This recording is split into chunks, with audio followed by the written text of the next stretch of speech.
পাল্টে যাচ্ছে অযোধ্যা। আমরা যারা সাংবাদিকতা করতে এর আগেও অযোধ্যায় এসেছি তারা দেখতে পাচ্ছি উন্নয়নের হাত ধরে বদলে গেছে অযোধ্যা। ভাঙা পড়ছে সমস্ত পুরনো বাড়ি, ঐতিহ্য, ভাস্কর্য, ইতিহাস।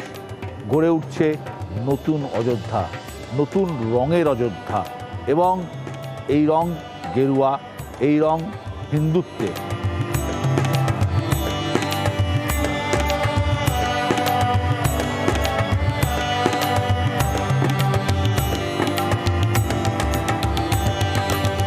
রাম মন্দিরের উদ্বোধন জানিয়ে প্রচুর উন্মাদনা রয়েছে, প্রচুর আলোচনা রয়েছে। এই আলোচনায় উচ্ছ্বাস আছে, এই আলোচনায় বিতর্ক আছে। লোকসভার ভোট 2 মাস বাদেই, লোকসভা ভোটের আগে মন্দিরের উদ্বোধন, প্রাণ প্রতিষ্ঠায় আসছেন স্বয়ং প্রধানমন্ত্রী নরেন্দ্র মোদী। তাই আলোচনায় এসে পড়ছে রাজনীতিও।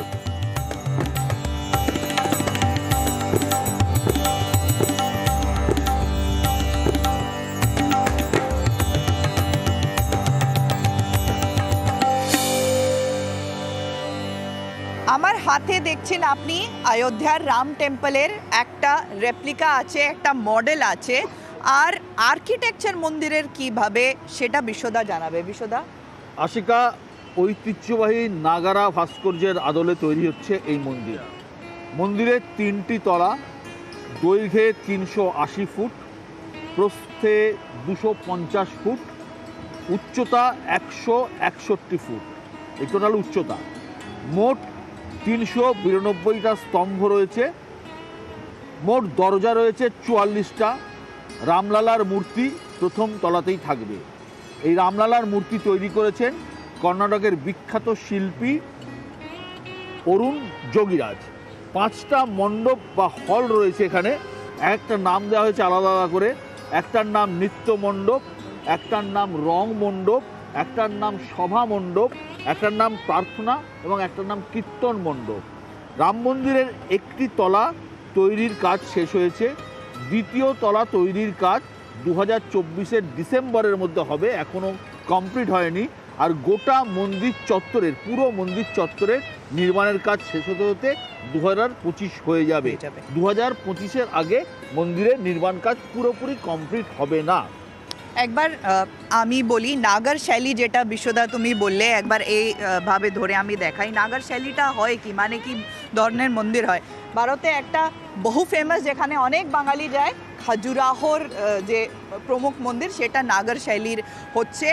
আর কান্দারিয়া মহাদেব যেটার নাম, এটা হচ্ছে অর্ধমণ্ডপ, তারপরে মণ্ডপ, তারপরে এটা গর্ভগৃহ হবে, ওপরে কলশ হবে, তারপর ওপরে এই ধ্বজা স্তম্ভ হবে। এটা হচ্ছে নাগর শৈলী। আর এই যে নিচের গ্রাউন্ড ফ্লোর, এখানে বসবেন রামলালা হবেন বিরাজমান। তার উপরের তল যখন হয়ে যাবে সেখানে একটা রাম দরবার থাকবে। সেটা অবশ্য 1 বছর আরও লাগবে এটা তৈরি হতে। আর সাথে সাথে আরও বলি যে আরও 4টে মন্দির থাকবে 4 কোণায়। আর বলো বিশ্বদা, আর একটা ইনফরমেশন হচ্ছে, এই রাম জন্মভূমি তীর্থক্ষেত্র ট্রাস্টের দাবি, মূল মন্দিরে যে মন্দিরটা তৈরি হয়েছে এখানে কোনো রকমের ইস্পাতের ব্যবহার হয়নি, ইস্পাত নেই একদম, যাকে বলে পিন এন্ড হলো। এই মন্দির, এই কারণে এই মন্দিরের আয়ু মোটামুটি ভাবে নিশ্চিতভাবেই 3000 বছর। 3000 বছরে দেখো, প্রতিটা পিলার একের সঙ্গে অন্যের কোনো সম্পর্ক নেই, প্রত্যেকটা আলাদা আলাদা পিলার তৈরি হয়েছে। প্রতিটা পিলারে হিন্দু দেবদেবীদের নাম, তাদের মূর্তি, তাদের কর্ম খোদাই করা আছে। এর জন্য কারিগর যারা এসেছিল তারা মূলত এসেছিল কেরালা, রাজস্থান থেকে।